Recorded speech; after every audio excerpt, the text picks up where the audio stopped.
Disclaimer, I'm recovering from a cold, so I will sound a bit disgusting. Bear with me. Anyway, today, I would like to preach the good word of the Legend of Vox Machina.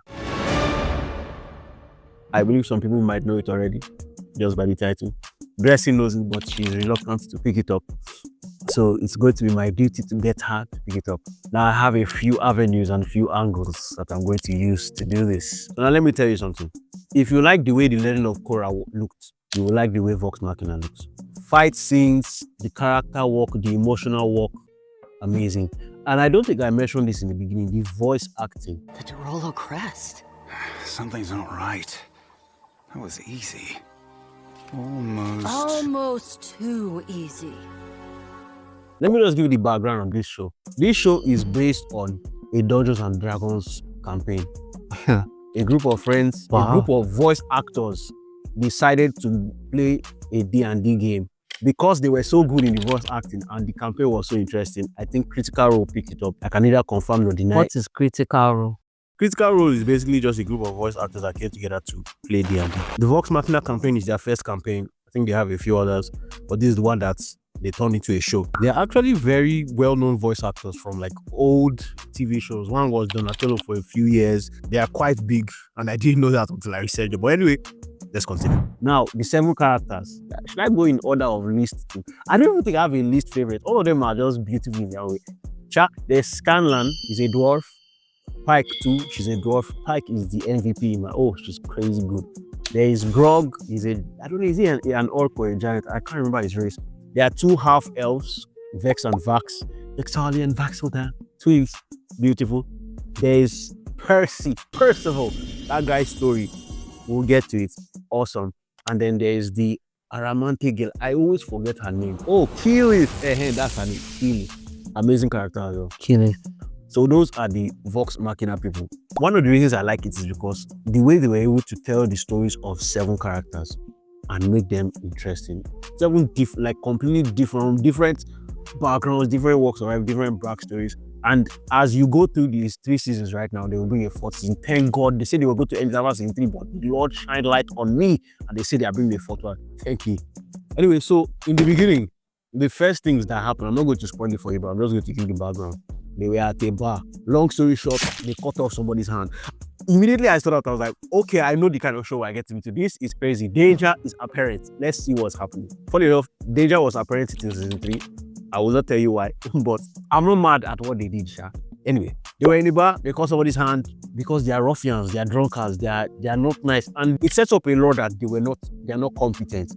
But if you watch the show, that group is amazing, honestly. Why would you not be in Vox Machina? Those are there like a family, so you can't really enter Vox Machina. So wait. The group's name is Vox Machina? Yes, the group's name is Vox Machina. Who gave them? Okay, don't answer that question. Yes. But anyway, so from there, they decided to go to the capital to take on a treacherous gig. Like I was saying, they always say that the group is incompetent. But to be honest, they are very competent. And that's also one of the reasons why it's interesting, because you want to see them win because of how they have set it up before. But you get to know them on a personal level. I think the person you get to know the most at first is Percy, because that guy's storyline, amazing. Him personally as a character, he's not too interesting to me. But his storyline, what happened to him, crazy. I don't want to, I'm just giving vague things. I don't want to get too deep into it.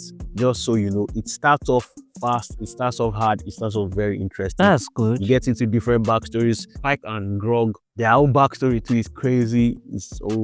Grog, it's crazy.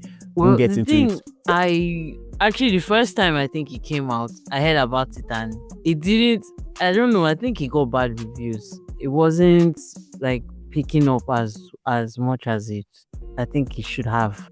But well, thankfully, it's not like the shows of nowadays that if they don't do well in the first season, they just kill it off or whatever. I think he had time to ruminate with people and it ended up being a good show. I think it's a good show. I think I'm going to enjoy it a lot. It is a good show. And that's why you will enjoy it a lot. That's why I want to save it it's for like Avatar. It's like a mature Avatar. Well, I shall know I want to save it for a time that I can give it like my full attention and it's also not consuming like my time for other things. So that's why I've not watched it yet. That's why I've also not watched X-Men 1967 or 1987 or 1968 or You have not watched 1997 X-Men or 97. 1979. You have not watched Okay. X-Men 97. I haven't. Are you I have serious? not. Every That show time I is feel like starting it, I'm blessing. like, ugh, I'm not feeling it today. Oh my. There's a But lot you need to yeah, do. I will This get is- to it This is not eventually. even a, There's there's a a lot you need to do. bruh. You should watch X-Men 97. You should watch Arcane Season 2. You should watch Legend of Vox Machina because it's very All of interesting. them, I'm going to watch them. Oh. I will watch them. I will watch Anyway, let the video not be too long. Long story short, watch it because it is good. For these reasons of the character work, them. Shall enjoy the it. animation, and the voice acting. Spectacular. They make you feel like these characters. Sometimes that they call themselves nicknames, and it's very like it rolls off their tongue so perfectly. It's not cheesy. Sometimes they spam it anyway. Especially Vex and Vax, they spam them. Especially Vax himself, he spams Vex's nickname a lot sometimes, but it's still endearing and funny. But yes, you will like it. That's all. I just wanted to pitch it to you officially and pitch it to anybody that's listening. It's a very While good we show. are pitching Pick it up. pitches, Watch it. while we're throwing our pitches out there, I am going to throw my pitch, which I've already thrown to you before, but you didn't pick it up. Sure. But now you have no excuse because it's on Netflix now, so you can watch it. Pantheon. Oh, Pantheon. Pantheon. I'm going to watch it. I'm going to watch Pantheon. it. I saw it and I was like, okay, this is the next thing I'm going to watch. I saw was it, so I'm watching tempted it. to watch it again. Said, Kai, that show is good. We are going to talk about I'm going Pantheon to watch another it. time.